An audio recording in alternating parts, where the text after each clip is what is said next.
Well, good morning, folks. What Ben and I are doing here is we're doing some plotting, some planning. We're trying to look ahead and we're trying to properly prepare the way as we, Lord willing, by faith, move back in to being normal, if we could ever define what normal is, but back into our services, back in the assembling of all of the people together. And so we wanted to lay out for you a few things that you can keep in mind. First, please check our website and the Facebook page, the church's Facebook page, for any updates that come. That'll be a great advantage to you. If that is a problem to you, call the church office. Our office hours at the church are normal, back to regularly what they are. And of course, sometimes we're here later than normal, sometimes leave a little early or whatever, but pretty well that time between 8 and 4 that we're here. And so you can take heart in the fact that we're here in person to listen. And if you need to come by the church for anything, we're here. And then we want you to know, starting this Sunday, first Sunday of May, we're going to go back to live streaming the services, as we've did before, from the church auditorium. Now, we know there's still a limit here and the restriction on all of us gathering together, but the live streaming you'll see from the pulpit in the auditorium. And I think that'll be a blessing to you, as well as the music. And there are things that Don and Ben have been really diligent on to work as far as the technology and the sound.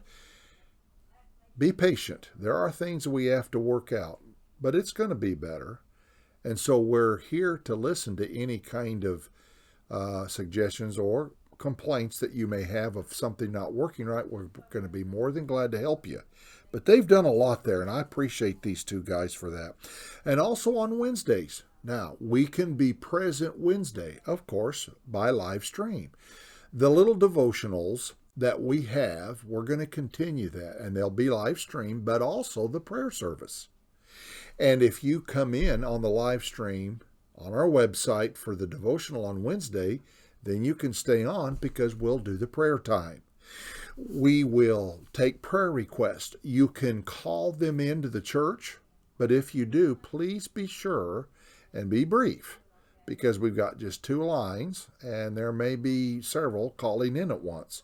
So you can call the church line or you can text Susan's phone and she'll be available to take that, and we'll read those over the stream, and as much as possible get in the interaction from you folks on prayer requests, and then we'll have some to pray. That's on Wednesdays. So be brief when you call and make your text, but we want to hear from you on prayer requests. We also want to hear on praises, things that we can be thankful for as well, and spiritual needs, not just physical needs. And then, of course, I want to remind you to continue to watch the next 3 remaining Sunday nights on Ben's series, Preparing Our Minds for Actions, taken from 1 Peter. Now, this is a good study, challenging, encouraging, so don't miss out on that. And then I also want you to know of a new series coming up. I have several things lined up for Sunday as I prepare for certain topics. First, we're going to do some more about leadership, but not just the leadership in the way you think. We're going to cover it from the church perspective. And in that, we're going to talk about the women. What's the role of the women in the church? What's their place? Can women be allowed to preach? What does the scriptures say about that? So we're going to deal with that, as well as the role of the deacon, but also the spiritual leaders. May not be a deacon, but can still be a vital link in our spiritual ministry.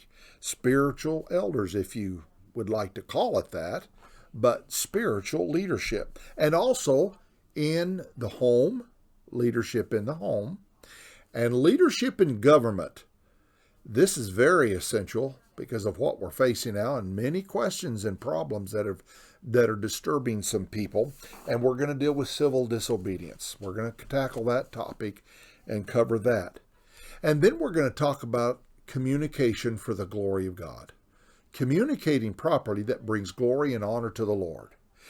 We want to learn how to properly settle disputes. We also want to learn, hey, what's the right way to talk to one another?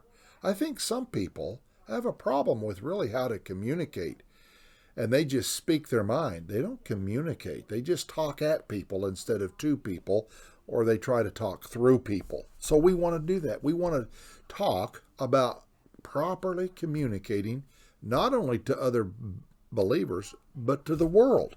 And then we're going to cover alcohol in the Christian. Does it have any place in the life of the believer? What does the Bible say about it?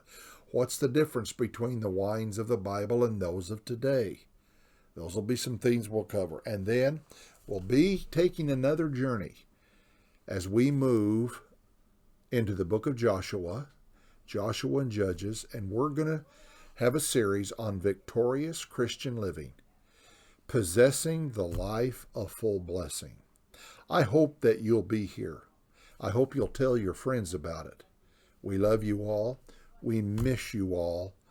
And we're going to look so forward to everybody being back. One final word, and that is, in your giving, that extra that you can designate for the building, because come June, we want to pay it off. That's our goal.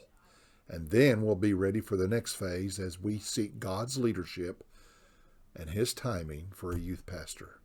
Thank you so much for joining us, and God bless you. I hope you have a wonderful day.